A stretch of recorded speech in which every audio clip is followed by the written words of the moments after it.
एक महाराष्ट्र के पूर्व मुख्यमंत्री हैं पृथ्वीराज चौहान जी। पृथ्वीराज चौहान जी ने आज ये फरमाया है कि जिस तरह से मादुरो को ट्रंप उठा ले गया, उस तरह से वो हो सकता है मोदी को भी उठा ले जाए। तो आपकी टिप्पणी।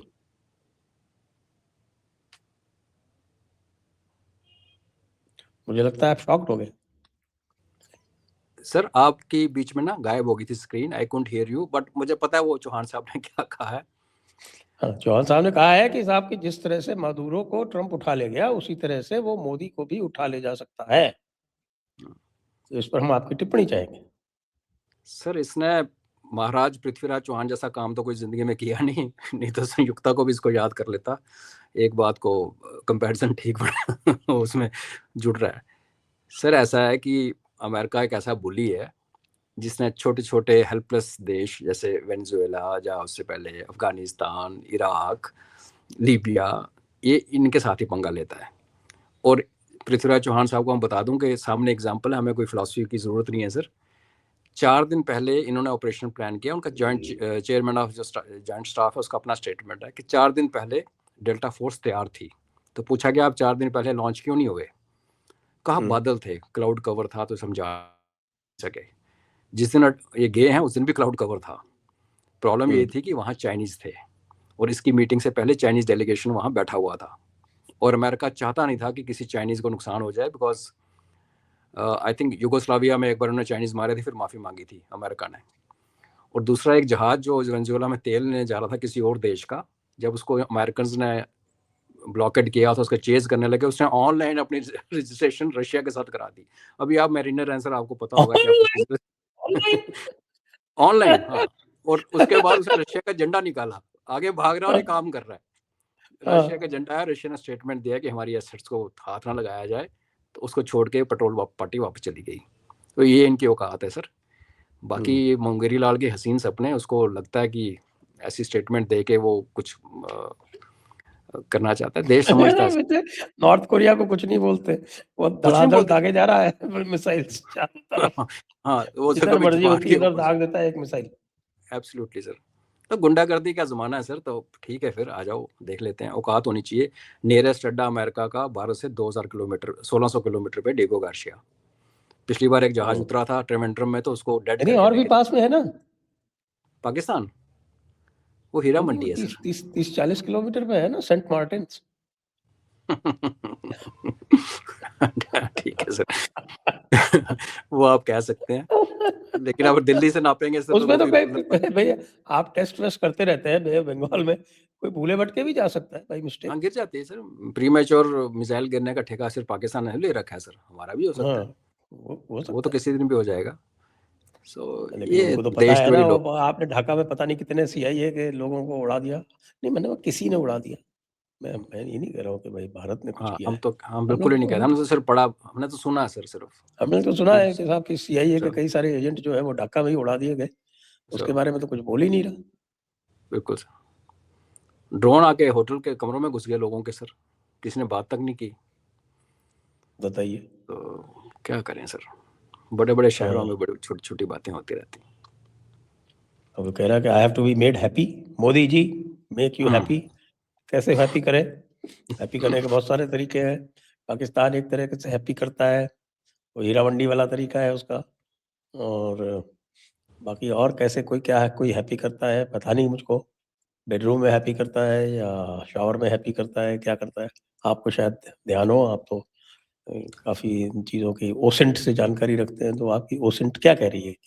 नहीं आज ही आया ना, अब क्या सर किसी के बारे में क्या बात करें कि जो फाइल्स खुली हैं उनका जो दाता है उसने क्या किया 1 साल पहले ट्रंप साहब के बेटर हाफ के साथ। हमें शोभा नहीं देता वो बातें करना सर, वो ओपनली कौन किसको कैसे खुश करता है वो सब सामने दिखता है सर। बट हमने जब जवाब दिया सर भारत ने कि बोला कि वेनेजुएला के साथ नाइंसाफी अच्छा नहीं हुआ और हम उनके साथ खड़े हैं लोगों के साथ, तो ये अमेरिका ने कुछ ना कुछ तो बोलना था सर। अब उसको लेके ये जो हमारी पार्टीज आज, तो आपने यूरोपियन यूनियन का स्टेटमेंट पढ़ा sir? Not European union, UK and everybody else, Greenland के बारे में कि जॉइंट स्टेटमेंट आया फ्रांस, जर्मनी वगैरह सबका। तो वो क्या कह रहे हैं कि ये डेनमार्क का वो है, और डेनमार्क के लोग और ग्रीनलैंड के लोगों को ही अधिकार है डिसाइड करने का उनका फ्यूचर कैसे होना चाहिए, और इसमें नेटो का हमें हेल्प चाहिए, और नेटो का सबसे बड़ा भाई अमेरिका है, तो हम नेटो जो है वो अमेरिका की लीडरशिप में ग्रीनलैंड को बचाएगा। इससे एब्सर्ड स्टेटमेंट, हमारे कहावत है ना सर, बिल्ली को दूध की रखवाली बिठा दिया। NATO versus America. हाँ, ऊपर से बोल रहा कि नेटो का सबसे बड़ा भाई जो है वो अमेरिका ही है, और ये हमारी रिस्पॉन्सिबिलिटी बनती है कि नेटो के साथ मिलकर अमेरिका की लीडरशिप के नीचे हम उनके इंटरेस्ट का ध्यान रखें। तो ये खुश करने का एक दूसरा तरीका है सर, और जिसके वो पता ना चले कि खुश होना है कि रोना है कि हंसना है, बाल नोच लेते हैं अपने।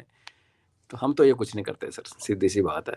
आई थिंक मैं अभी किसी शो पे कह रहा था कि वर्ल्ड वॉर 3 जो ऑलरेडी चल रही है, जो कि वर्ल्ड वॉर 1 और 2 की तरह नहीं है, डिफरेंट, हर बार बदलता है रूप, बट अगर एक काइनेटिक एक्शन अगले 2-3 साल में होता है सर, तो वेनेजुएला में जो अमेरिकन एडवेंचर है ना सर, इसको ट्रिगर माना जाएगा। एक दिन हिस्ट्री की किताबों में लिखा जाएगा कि ट्रंप था, उसने ये किया, और उसके 2 साल के बाद एक काइनेटिक वर्ल्ड वॉर स्टार्ट हुई। बिकॉज आप किसको हिट कर रहे हो सर? रशिया के साथ तो आपने ना कुछ अलास्का में समझौता किया हुआ है, वो चल रहा है, वो यूरेनियम भी वहाँ से जा रहा है, सब चल रहा है यूजुअल। आप चाइना को हिट कर रहे हो, और चाइना की एनर्जी सप्लाई को चोक कर रहे हो, और चाइना का नाम लेके बोल रहे हो सर। आप कह रहे हो कि पनामा में मैंने करना है बिकॉज वहाँ चाइनीज़ घूम रहे हैं, ग्रीनलैंड में मेरे को करना पड़ेगा, वहाँ चाइनीज़ घूम रहे हैं, वेनेजुएला में बिकॉज चाइनीज़ आ रहे हैं। तो आपने चाइनीज़, तो उसके बदले में चाइना क्या करेगा सर? चाइना तो लुच्चा देश नहीं है, डीप सिविलाइजेशन है, इमीडिएटली रिएक्ट नहीं भी करेगा। चाइना के पास और बड़े हथकंडे हैं sir. Chinese police station America के अंदर है, और जो अमेरिका के वीडियो कल ही निकल के आया जो रोड पे लोगों का हाल है, चाइना इसको अंदर से मारेगा। प्लस केंसिंगटन है एक जगह फिलाडेल्फिया में सर, वो ट्रक कंट्रोल कर रहे हैं वेनेजुएला में, और खुद का जो हाल है वो देखा है, लोग झूम रहे हैं। तो अगर यहाँ पे वेनेजुएला में, हालांकि उनके नए मिसिस रॉड्रिग्स ने तो बोल दिया कि हाँ आई विल कोऑपरेट, बेचारे उसको धमका ही दिया इन्होंने। अगर सर यहाँ पे चाइना अपना गेम खेल गया, और वहाँ पे कैसे खेल सकता है कि हिजबुल्ला की बहुत बड़ी प्रेजेंस है वेनेजुएला में, और हिजबुल्ला हम सबको पता है, हिजबुल्ला का बाप जो है ईरान है, ईरान का बड़ा भाई पीछे चाइना है। तो आई थिंक हिस्टोरिक मिस्टेक मानी जाएगी, क्योंकि अमेरिका ने आज तक हमेशा लड़ाई को अपने घर से दूर रखा है sir. This is going to be first time अगर सिचुएशन डेवलप हुई एडवर्सली, तो अमेरिका के बैकयार्ड में एक इंसिडेंसी स्टार्ट होगी, जिसका दाता अमेरिका होगा। उसका खमियाजा फिर कैसे भुगतेगा वो समय बताएगा। इसको लगता है कि सर वो नेशनलाइज किए हुए एसेट्स को वापस करके अपनी अमेरिकन कंपनीज को ऑयल बांटने करेगा, लेकिन अपोजिशन पार्टी ऑलरेडी वहाँ पे प्रोटेस्ट वेनेजुएला में आ गई है सड़क पे, और जो प्रेसिडेंट है कुछ ना बोलो, क्या बोलेगी हाँ ओके यस सर, बट आप अमेरिकन इंटरेस्ट को हर्ट कर सकते हो वेनेजुएला के अंदर, और चाइनीज़ यही करेंगे सर। और अगर कुछ नहीं हुआ तो फिर ताइवान है, फिलिप्स है, वियतनाम है। तो ये ना होना सर जैसे क्यूबा को धमका रहा, अब कोलंबिया को धमका रहा था, ग्रीनलैंड की बात कर रहा है, तो एक ऐसी सिचुएशन बनने शुरू हो जाए कि अपने अपने बैकयार्ड में सबको आप बुली कर लो, क्योंकि ये सारी जगह जो है वो रशियन और America Chinese area of influence से बहुत दूर है, चाहे वो वेनेजुएला है, चाहे क्यूबा है, चाहे कोलंबिया है। लेकिन अगर यही इक्वेशन शुरू हुई और रशिया ने कहा कि ठीक है मैं जरा यूरोप की सफाई कर लेता हूँ, और चाइना कहेगा मेरा जो नेबरहुड है जिसमें अमेरिकन एजेंट बैठे हुए हैं, चाहे वियतनाम है, फिलीपींस है, जापान है, मैं इनको सॉर्ट आउट कर लेता हूँ, और फिर उनके पास एक गुंडा तो है ही है, नॉर्थ कोरिया। और पता नहीं कितनी बार मेरे मुंह से निकला वो तो सबसे ज्यादा खतरनाक है सर, मेरे मुंह से पता नहीं कितनी बार निकलता है कि नॉर्थ कोरिया साउथ कोरिया में घुसेगा, और अगर ऐसा हो गया साउथ कोरिया में घुसेगा, और अगर कोई अमेरिकन मेनलैंड पे मिसाइल कभी दागेगा तो वो पहला देश जो है वो नॉर्थ कोरिया होगा। और इसमें अगर अमेरिका ताइवान का ब्लॉकेड लगा दिया अगर चाइना ने बिना अटैक किए, तो अमेरिका क्या कर लेगा? तो इसलिए मैं कह रहा हूँ एक काइनेटिक फेज अगर कहीं बड़ा अगले 2 या 1-2 साल में अगर हमें एक बड़ा क्लैश, आर्म्ड क्लैश हुआ, उसका ट्रिगर वेनेजुएला में हम ढूंढेंगे किताबें लिखते हुए, जो बचेंगे जो बच गया उस क्लैश के बाद, बिकॉज उसमें कन्वेंशनल वेपन तो है नहीं। इन्होंने आ जाकर न्यूक पे आ जाना बड़ी जल्दी सर, और ये खुद तो मरेंगे, हालांकि दूसरों को लेके डूब के मरेंगे, but let's see how it goes.